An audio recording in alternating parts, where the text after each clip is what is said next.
Good noon. मैं doctor Sandeep Kumar Tripathi, सहायक आचार्य हिंदी विभाग, श्री शक्ति डिग्री कॉलेज, शाखारी घाटमपुर, कानपुर नगर। इस वीडियो के माध्यम से आप सभी विद्यार्थियों का स्वागत करता हूं। आज हम सभी इस वीडियो के माध्यम से BA तृतीय वर्ष हिंदी साहित्य तृतीय प्रश्न पत्र के पाठ्यक्रम में संकलित ब्रजभाषा के श्रेष्ठ कवि जगन्नाथ दास रत्नाकर की सर्वोत्तम कृति उद्धव शतक के, जैसा कि आप मोबाइल स्क्रीन पर देख रहे हैं, क्रम संख्या 5 के छंद का व्याख्यात्मक अध्ययन करेंगे। जैसे कि आप नीचे देख रहे हैं, जो नीचे रेड कलर का निशान लगा, सबसे नीचे वाला छंद विरह बिथा की कथा अकथा था माँ। यहाँ से तीनी हिचकी निशों यहाँ तक इस छंद का व्याख्यात्मक अध्ययन करेंगे। जैसा कि हम पहले से भी ही जानते हैं कि प्रस्तुत अवतरण ब्रजभाषा के श्रेष्ठ कवि जगन्नाथ दास रत्नाकर की सर्वोत्तम कृति उद्धव शतक से अवतरित है और इस छंद के माध्यम से रत्नाकर जी ने श्री कृष्ण की विरह दशा का वर्णन किया है। तो आइए देखते हैं प्रस्तुत छंद के माध्यम से रत्नाकर जी ने कृष्ण की विरह दशा का किस प्रकार वर्णन किया है। कवि कहता है, विरह बिथा की कथा अकथ अथाह महा। विरह बिथा की कथा अकथ अथाह महा, कहत बनै न जो प्रवीण सुकवीन सौ। रत्नाकर कहते हैं, या रत्नाकर के अनुसार कृष्ण उद्धव से कहते हैं कि हे उद्धव, विरह बिथा की कथा अर्थात विरह जन्य या विरह से उत्पन्न जो व्यथा अर्थात कष्ट, वेदना या पीड़ा है, अकथ अथामा की जो कथा है या जिसका जो वर्णन है वह शब्दों में नहीं व्यक्त किया जा सकता है, क्योंकि वह अथाह बहुत गहरी है। रत्नाकर जी कहते हैं, रत्नाकर जी के अनुसार कृष्ण उद्धव से कहते हैं कि हे उद्धव, विरह बिथा की कथा यानी यह जो विरह जन्य दुख, संताप या कष्ट या पीड़ा की कथा है वह अकथ है, अकथनीय है, शब्दों में उसे व्यक्त नहीं किया जा सकता है, अनिर्वचनीय है, अथाम और बहुत ही गहरी है। क्योंकि कहत बने न जो प्रवीण सुकवीन सौ, क्योंकि जो कथा कहत बने न कहते नहीं बनती है। प्रवीण माने चतुर, होशियार, बहुत ही निपुण, कुशल। सुकवीन माने अच्छे से अच्छे कवियों से। अर्थात रत्नाकर जी कहते हैं कि कृष्ण उद्धव से कहते हैं कि हे उद्धव, यह जो विरह जन्य दुख है इसे शब्दों में नहीं प्रकट किया जा सकता है, यह बहुत ही अथाह अर्थात गहरा है। कहत बने न जो प्रवीण सुकवीन सौ, क्योंकि यह चतुर एवं होशियार कवियों के द्वारा भी नहीं व्यक्त की जा सकती है। अर्थात चतुर या कुशल कविगण भी, श्रेष्ठ कविगण भी इस विरह जन्य व्यथा को व्यक्त करने में स्वयं को असमर्थ पाते हैं।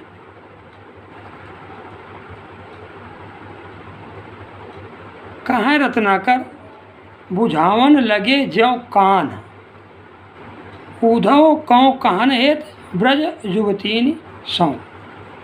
रत्नाकर जी कहते हैं कि ब्रज युवतीन सौ, ब्रज की युवतियों से कहने के लिए उद्धव कौ, कृष्ण जी ही उद्धव को बुझावन लगे कृष्ण उद्धव को जो ही समझाने का प्रयास करने लगे। कहा रत्नाकर कवि कहते हैं ज्यों कान, जैसे ही कृष्ण उद्धव को कान हेत ब्रज युवतीन सो, उद्धव को ब्रज की युवतियों को कहने के लिए बुझाने लगे, समझाने का प्रयास करने लगे।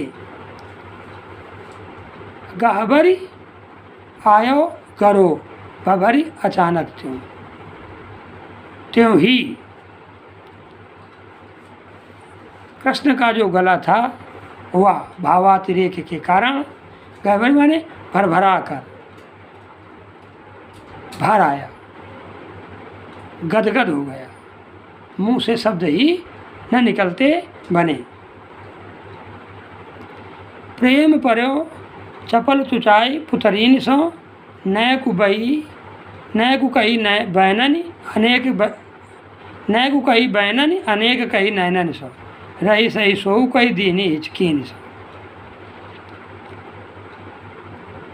रत्नाकर जी आगे कहते हैं कि गहबरी आयो गरो भभरी अचानक त्यों, प्रेम पर्यो चपल चुचाई पुतरीन सो।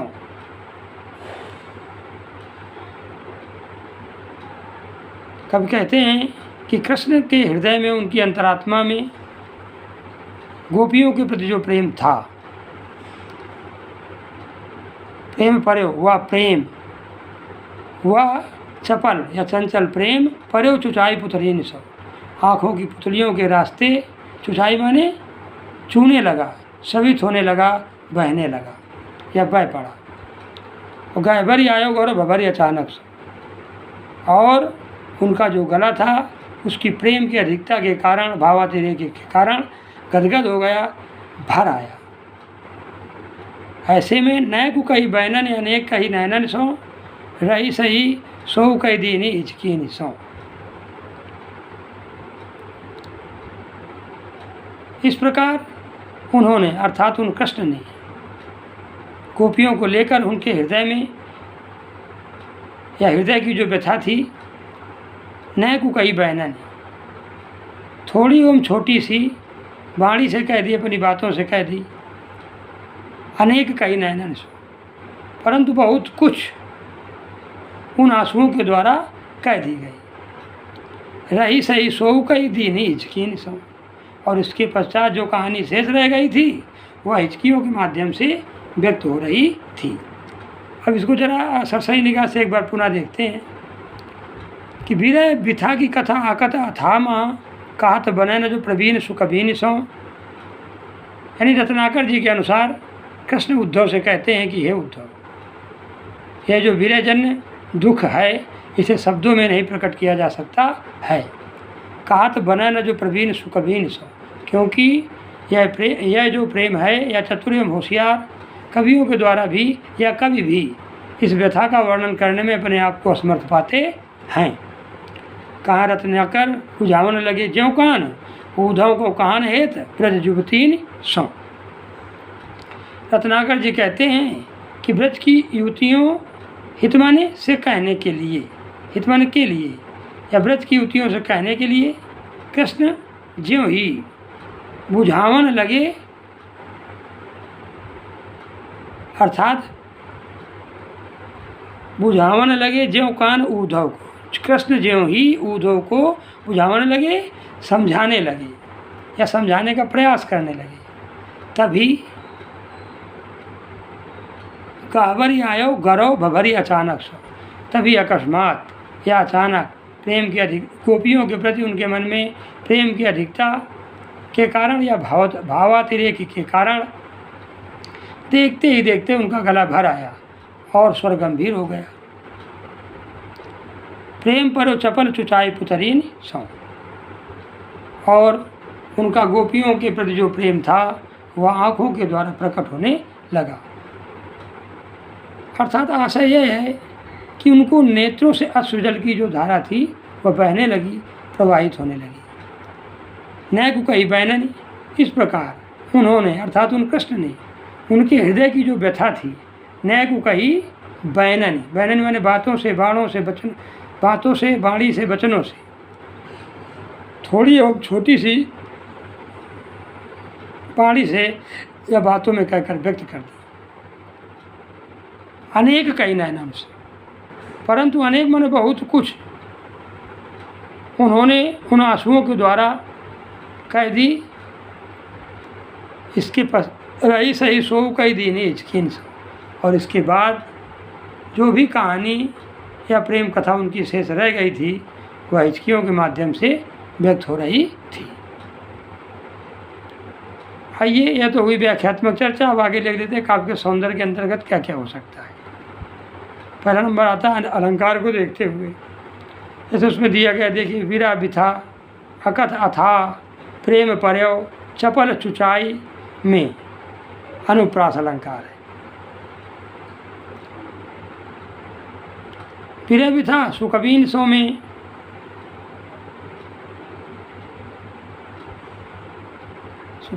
में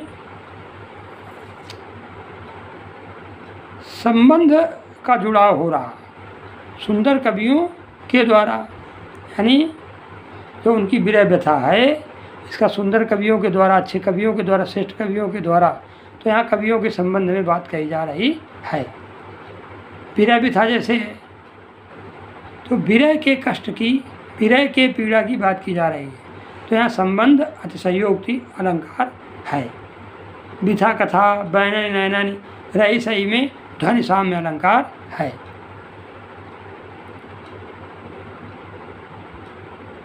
अगले क्रम में हम कह सकते हैं कि श्री कृष्ण की गोपियों के प्रति प्रेम को लेकर जो व्याकुलता है और उद्धव के सामने ठीक से स्पष्टता पूर्वक उसे व्यक्त न कर पाने की जो व्यवस्था है वह देखते ही बनती है, द्रष्टव्य है। यहाँ प्रेम और औचित्य दोनों का द्वंद्व भी विशेष रूप से दिखाई पड़ा है। तो यह तो हुई इस छंद के माध्यम से रत्नाकर जी द्वारा व्यक्त श्री कृष्ण के गोपियों के प्रति विरह दशा का वर्णन। इसमें अगर आपको कहीं कोई समस्या आ रही है या रत्नाकर जी को लेकर कोई प्रश्न मन में आपको उठ रहा है तो आप ग्रुप के माध्यम से मैसेज प्रेषित कर या पर्सनल नंबर पर अपना संदेश भेजकर उसका निराकरण या अतिरिक्त जानकारी प्राप्त कर सकते हैं। धन्यवाद।